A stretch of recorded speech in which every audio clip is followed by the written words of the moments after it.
नमस्कार, news nation देख रहे हैं आप। आपके साथ मैं हूं नवेद और चलिए सबसे पहले बात करेंगे बड़ी खबर जो लेबनान से आ रही है। लेबनान की बेरूत में मरने वालों की संख्या लगातार बढ़ती जा रही है। आपको बता दें कि 2 धमाके हुए और लेबनान की राजधानी बेरूत की पूरी शक्ल सूरत उसने बदल दी है।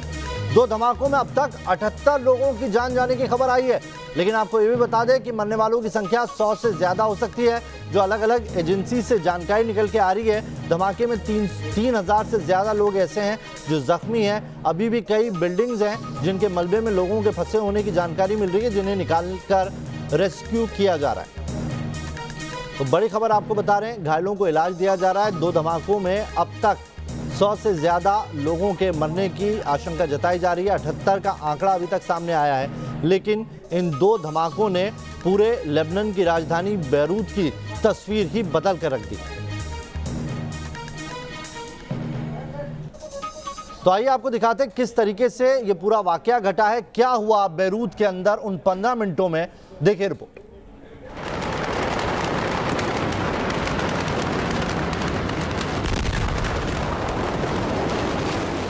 महज 15 मिनट के अंदर 2 धमाकों से तबाह हुए ये बेरूत की तस्वीरें हैं। मंगलवार दोपहर लेबनान की राजधानी बेरूत में स्थानीय समय के मुताबिक करीब शाम 6 बजे अचानक एक जोरदार धमाके की आवाज होती है। इससे पहले कि लोग कुछ समझ पाते, 15 मिनट के अंदर ही एक दूसरा धमाका होता है और फिर देखते ही देखते पूरा शहर धुएं के गुबार में ढक जाता है।